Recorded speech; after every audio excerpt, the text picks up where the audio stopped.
Going on, Staxx? Thanks for having me back. Same old stuff, man. So, the Hey, captain, look at you, looking 10 years younger with the beard shaved, huh? yeah, Straightening up. man. You know, Must have had a few job interviews this week. trying to stay ahead, man. Hey, so the captain that you were working with, Ronnie One Arm. Do you have any stories that you could tell me about? Yeah, more of a friend than what I was working with. Absolutely. Ronnie was notorious in my neighborhood. I'm going to give you the best and the most that I can out of this because this is something that's close to home, and I'm going to be doing a full episode on it. But Ronnie was a boss in his own right. When anybody always hears me say, "Why does he say Bronx Tale is the closest movie?"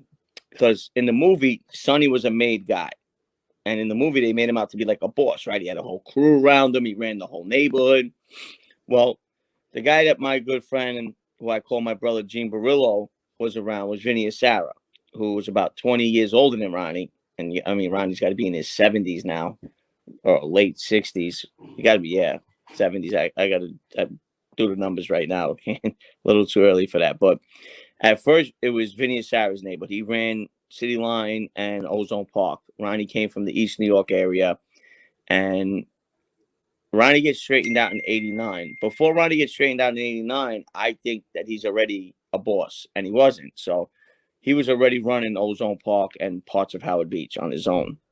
The Gotti regime loved him. That's who he came up on the. Even though when they were kids, they were in separate street gangs. They were from like the Eastern Parkway Boys and John Senior and Angelo Ruggiero and all those guys. They were from the Fulton Avenue Rockaway Boy, Fulton and Rockaway Avenue Boys, which was around Charlie Wagons and Ronnie and JoJo and Nicky and Lenny and brother and all those guys that all stand up guys today from Canarsie to this day were all around Fat Andy Rugiano, which is Gene's uncle. So he came up like that, and he was a nut in his own right. I mean, I'm not a nut. He was a stand up. He was a gangster till the day he dies. He's doing life right now. His last two things practically had nothing to do with him. The cases that they got him on. One, he blew trial and got 20 years. The next one, he blew trial and got life. And the state that he was supposedly in charge of, he was never even in. I think he'd been there in Florida once in his lifetime. And that's where he got convicted for 20 years and life in prison. So if you ever think Wow. about doing crimes in Florida, forget about it because they convict people who don't even step a foot in Florida. So yeah, he owned the bar. It was around the corner. It was up the block and around the corner from my old house in my old neighborhood. And two Spanish guys tried robbing the bar one night, and Ronnie didn't have a weapon on him at the time. He always carried a pistol back in those days. Actually, he had one arm, but he carried two pistols. That was the saying about Ronnie. He had one arm, but he carried two pistols because his nickname was Ronnie One Arm from a childhood accident. Now, I love this guy. I love this guy to this day. He was my mentor. He was my friend. He taught me a lot about the life, the do's, the don'ts, the inside stuff. Like I already knew about the life from the outside looking in, the rules, talk when spoken to, this and that. But he taught me the inside stuff, man, like the real deal, hardcore gangster shit, that I'll be getting into further on my show, preparing for a hit, what you do if you got to sit on somebody or some real deal shit. Yeah. And he was responsible for what they made a movie about it called The Bonnie and Clyde Murders. Now, this isn't the one that goes back 100 years ago. This was something that happened in 1992. There was a husband and wife, maybe girlfriend and boyfriend. I couldn't tell you if they were married legally or not, but I think they were. And they were going around robbing social clubs. Now, two things that they did that Cosa Nostra finally said, listen, you know, that's it. Enough is enough. We got to grab them. What the first time they were like, it's a woman involved. They must be drug addicts. We're not taking that as a disrespect that it's coming from another crew. And then they started robbing other social clubs that belong to other gangsters and other crews. So it's like, all right, it's not anybody trying to spit in our faces. Like I said, you hear me say it before, I say it on all other shows, more people die in the life from women and disrespect. So they weren't taking it as a disrespect just yet. And then Skinny Dom, who was Ronnie's captain at the time. When I first was with Ronnie, he was a May guy. He wasn't a captain yet. and his captain was Skinny Dom, and they kept they think they robbed his club 2 or 3 times, and he's a serious guy, Dominic. He's a very, very serious guy. You don't want to play around with this guy. Very serious guy. And years ago, an old timer would always keep the list, or you'd keep the list close by the social club of all the May guys, the ranks, what positions they hold, who was holding positions at that time. The list flipped over once in a while. There was always somebody that held that list so you could know at all times who was who, and just in case something went down. And the second time I think they robbed this club, they made everybody empty their pockets into the bag. And the old timer must have threw the list into the bag when it was empty in his pockets. And somehow this list got out. Yeah. Something like the John Jr. list that he said came from his wedding when they kicked in his door of one of the apartments he was renting in Ozone Park. I don't know if you heard about that. They found $350,000 with a list, and they said that was the money from his wedding that he was saving, and that list was all the people that were at his wedding or something like that. Then, where it all ended, and I'll be honest with you, how it all came to an end was Vinny Sarah, one of the highest ranking captains, could have been boss of the Banana family at one time, that Gene was palling around with every day. That's why when I interview all these guys and they tell me, this guy's the fourth most expert in this. And the guy who's saying that this guy's the fourth most expert just never even sat down with the boss. You know what I mean? Like we were associates. We were sitting breaking bread with bosses. You know what I mean? So, yeah. And you want to call us associates, you want to call us racks, you want to call us whatever you want. And I'm like, there really must be something wrong with these guys, because these guys took orders from guys 5 times down the line, and we were getting orders directly from the sources to do things and go out and take care of things. You know what I mean? That's how respected we were in the life. And I got guys that I talked to in an interview that are related to people in the life, and they're not even talking to people up that high. And I hear people talk about this guy's the fourth most, and I hear other people shouting out guys that are Jewish and German and Irish, and they're the fourth most expert on how and Jimmy Kennedy and John Kennedy and this Kennedy and that Kennedy got killed and what they were running. I'm like, oh my God, these guys don't have a fucking clue. And don't get me wrong. If like I'm an expert on my crew, right? Now, if you tell me about a Gambino, and I'm a strong power hold in the Gambino crime family, right? For them. And you tell me about a crew in the Bronx, I don't know them. Now, do I get to know them? I was one of those guys that I probably was the only guy that allowed to ask questions in social clubs when I met May guys. I'd say, what do you do? Who you with? And they'd look over at Ronnie and be like, is this kid for real? And, he knew me since I was a kid. He knew I was obsessed with the life. I wanted to be around the life, everything about the life. I mean, they would close doors, and it would just be us, like our crew hanging out in the club. And this is a captain talking now, and like we wouldn't watch I didn't watch The Sopranos until I came home from jail in 2015. I just didn't, but we considered the Jersey Mafia, that's what they call them, even though there's no such thing, but the Jersey Cosa Nostra, we called them the Mickey Mouse Mafia. You know what I mean? And that's what we thought about everybody. Everybody could say how crazy they were and who they controlled. Nobody controlled anybody. The 5 families controlled everything. All 25 families. With the exception of Carlos Masala, New Orleans, Traficante, and the West, meaning like the Midwest, like Chicago. Because they weren't even made guys. So they were just like not even an organized street gang. They didn't even have levels of underboss and gangs. They were just, we didn't bother with them. Al Capone got chased out of Coney Island as a kid. They cut his face. They chased him. They were going to kill him. He became John Torrio's driver, and John got sick and wanted to retire after an attempt on his life. I think he got shot in the leg, and then Al took over because there was nobody to send there. It wasn't a structured crime family. So when people say that, it just blows my mind, because it's like I've sat down with 3 bosses, 1, 2, 3, 4 bosses in my crime family. Broke bread, played cards with, got orders from personally, and broke my balls. You know what I mean? Like, so now I'm sitting in a social club, and I got my captain, who's a serious guy, known to kill people. I'm going to get back to the story with the guys that try to rob him. I know we're good. I'm not trying to skip over too much. And he'd go, hey, Hootie, what went on this week on the Mickey Mouse Mafia? You know what I mean? And no one would ever hear him talk like that except us 5 sitting around, because he knew how much I got involved and twined in the life. I just wouldn't watch that stuff, so they knew it bothered me. You know, because I seen such disrespect towards organized crime and Cosa Nostra in these movies. The Godfather was probably the only one that I really watched, and the Bronx, like I said, really wasn't about wise guys, but it was about how Italian Americans and immigrants were, you know, growing up in the Bronx. So when people say they're experts in something, it's because they're historians. They're not experts, historians. So Fox News, CNN, eat a dick. Get it right. They're historians. Nobody's a fucking expert on anything. I was in the streets, knew about guys getting hit. I knew when guys were going to get hit. I knew when big guys were getting hit. I could tell you the Hoffa story backwards and forwards better than any of these guys that think they're an expert. They came to New York for permission. 2 people knew about the Hoffa hit and what was going to go down and how it was going to go down, and nobody else knows about it. Russell Buffalino and Angelo Bruno. Nobody else. Those 2 guys, and they're dead. Dead. Joey Gallo was killed by mistake. A guy was walking past Umberto's, seen Joey Gallo, called up who he got a call, says, "You can't believe this. Joey Gallo's sitting on Umberto's eating clams." They said, "Then kill him."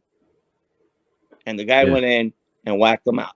That's the story with that. I could get into further details with that on my show, which I'm going to.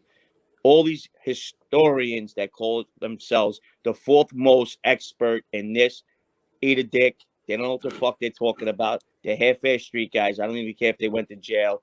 And ain't no Jewish guy or Irish guy or German guy gonna fucking tell me what was going on in Cosa Nostra in any city. You know, don't read. You read in Google. I don't even know how to fucking Google something. It's my first fucking smartphone in my fucking life. I wouldn't even know how to download something that says Google on it.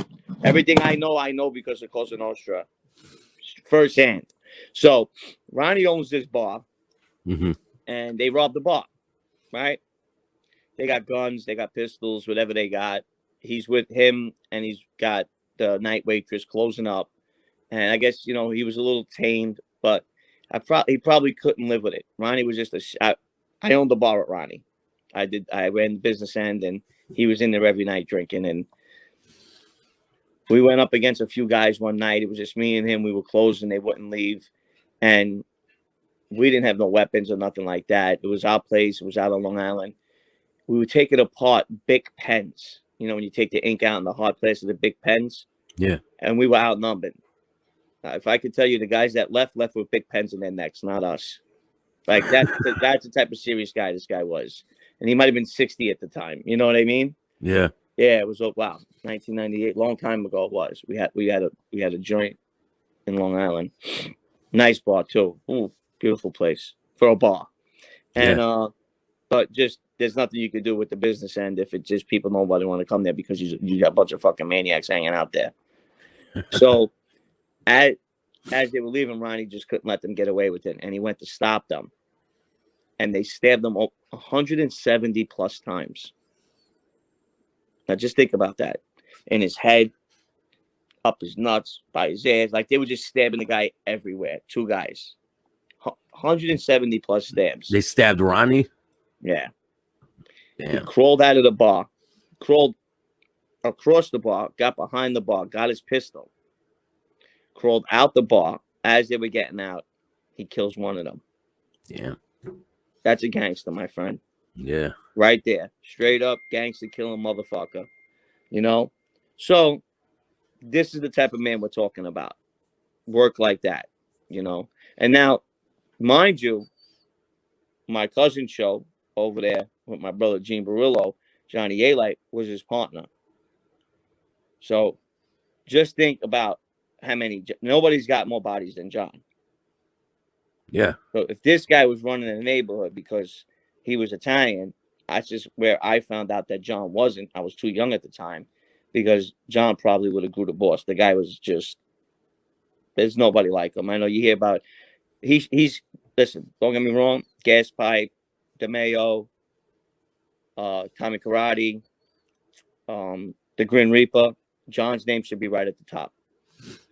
I think you're able to do more things as an associate than as a made man. But made men don't do anything once you get your button. You got the associates to do it. Yeah. But I knew guys that were going out and putting work in, like Gene's guy, Ronnie Giolenzo.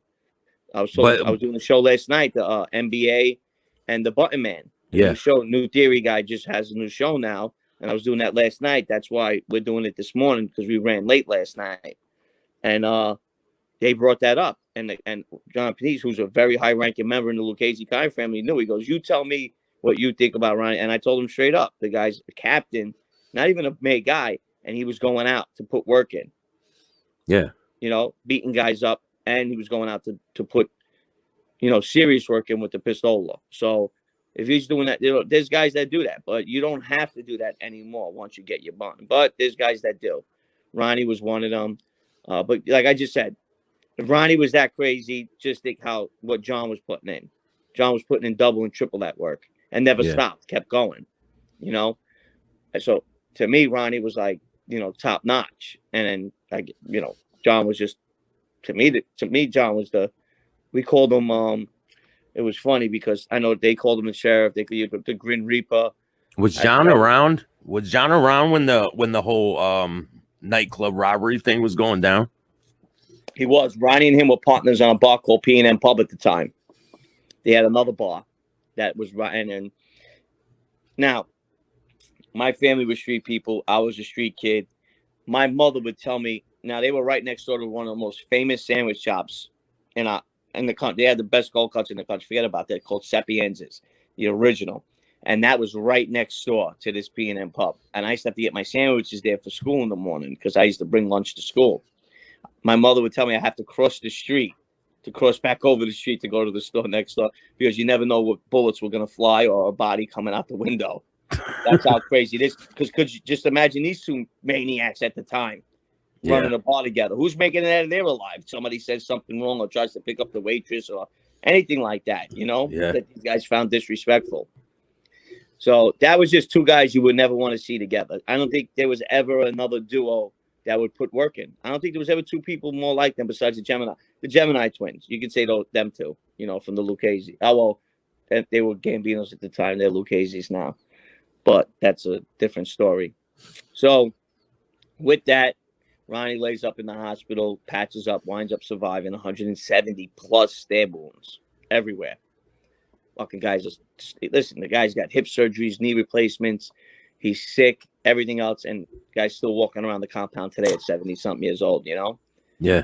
He's a warrior. He's a warrior. Very few of them come by in our lifetime. So, getting back, they said around. You said they got the list. Yeah, but now they're starting to look for them. They're putting out feelers. Who are these people? What do they do?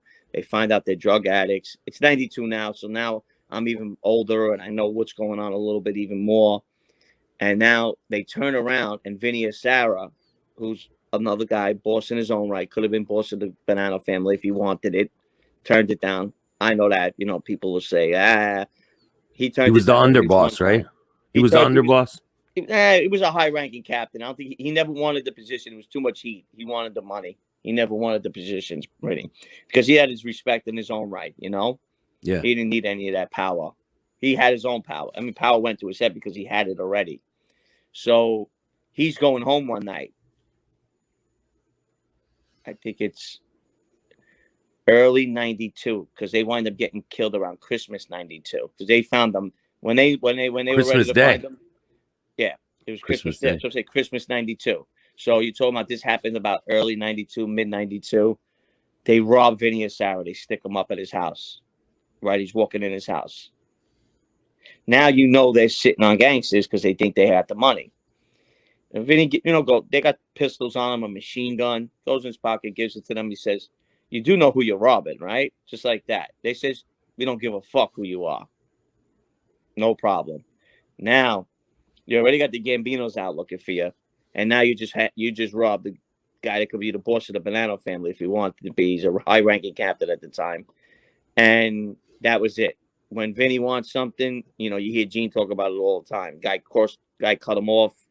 Gene had to go burn the guy's car down just for cutting him off. Another guy put his hands on a civilian, didn't know who he was, and put his hands on him. He green-lighted the civilian. They had to fucking talk him out of it. You can't kill a civilian. The guy was a janitor. The guy's just he's just a total fucking nutcase, There was a guy he didn't want to cross in his heyday, he's almost 90 today. You got to give that guy his respect for that, And Yeah. that's it. Now you got the Bananos, you got 2 Banano hitters looking for them, and you got 2 hitters from the Gambinos, which was Skinny Dom and Ronnie One Arm. And Ronnie One Arm was the guy in the streets. Nobody, you want, that's why I was with him, because I was his guy in the street. You know, I was one of his guys. He had one of many. So when I came of age and he took me under his wing, I became the guy in the streets for him. That Ronnie always had guys in the streets. You know, that's who he hung out with. He hung out in the dead end bars and in the Middle East, New York, with the blacks and the Spanish. He wasn't racist or prejudiced. He didn't give a fuck. That this is where you found him. You found him in the streets, the social clubs. That's who Ronnie was. You know, no denying it, no hiding it. So with that, they go out. They get a tip. They find out where they're gonna be. They were getting high in the car one night, and it's because I can't give you detail yet because I'm doing a full episode on this. And they say it was 2 Bananos. Bananos say it was the Gambinos. Some Bananos say it was the Bananos.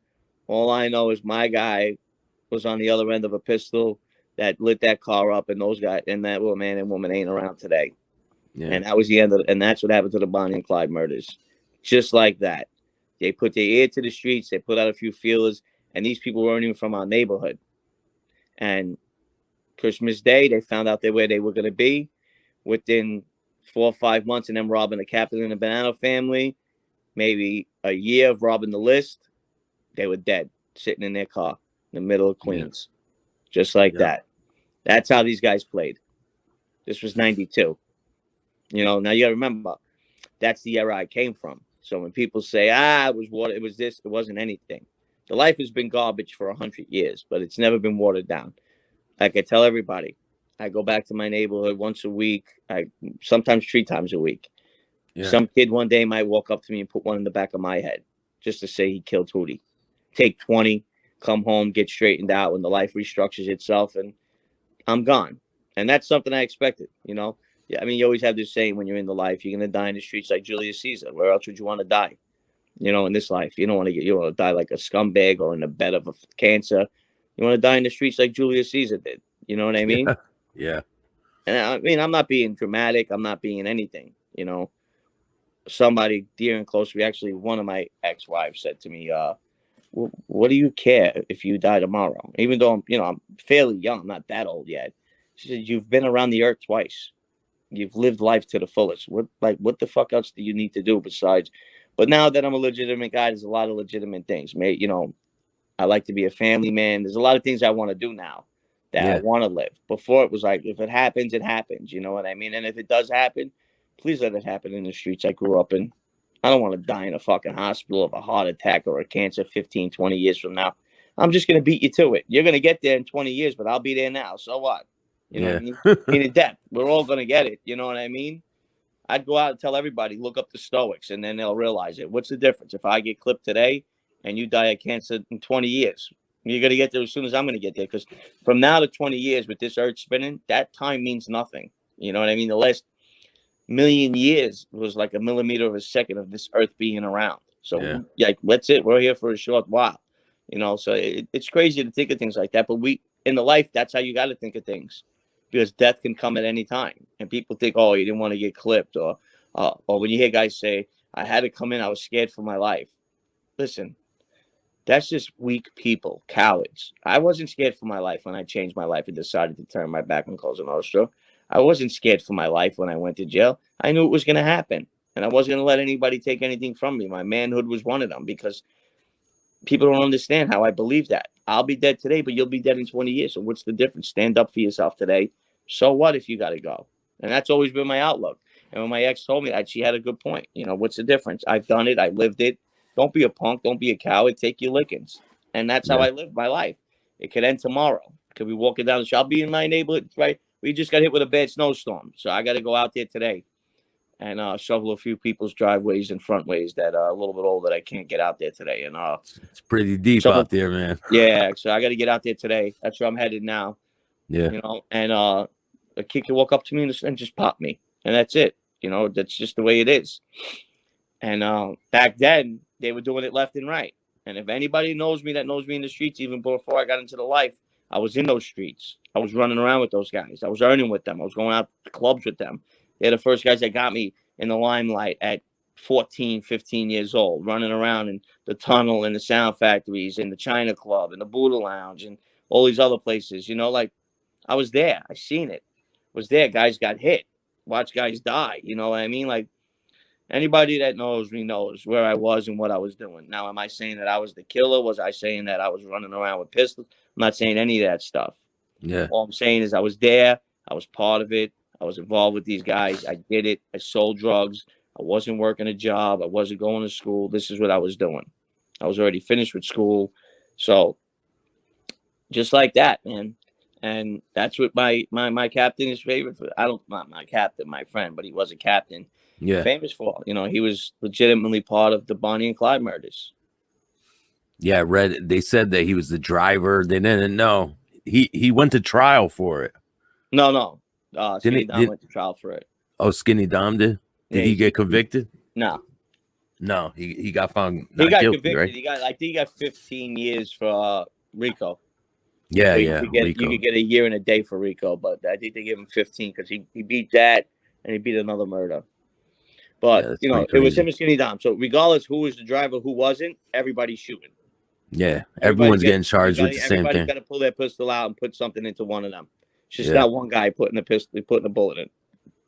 Everybody's getting part of that work. Yeah. All right, man. Until next time. Is there anybody you want to shout out before we go? Well, listen, the NBA and the Button Man. I've been shouting their show out the wrong way. John Panisse is over there now, high-ranking member of the Lucchese crime family, very respected man. I didn't know him personally. He was a little bit older than me, but I knew him when he was in the streets. One of the nicest, wise guys around. Everybody loved him. He was a good guy. He was a serious guy. You don't become high-ranking being a knockover or a pushover. And he's got that show now with Tom over there, Tom Lavecchio over there, the NBA and the Button Man. I love to give those guys a shout out. And anybody that wants to reach me at Hootie 282 on my Instagram, you know, men, women, whoever want to reach out to me and talk to me and ask me questions, that's my legitimate Instagram. I return messages within 24 hours. It's me personally looking at that. And I just want to tell Staxx, man, you're doing it, man. You're going to get there. Thank you, man. Stay up. And my goal is to help kids and grown-ups, show them that there's another way to get out of the gang life or in the streets. They don't have to keep doing the same thing and go to prison over and over, you know. They could change their life and go legitimate. And that's all I got. Until next time. See you later, man.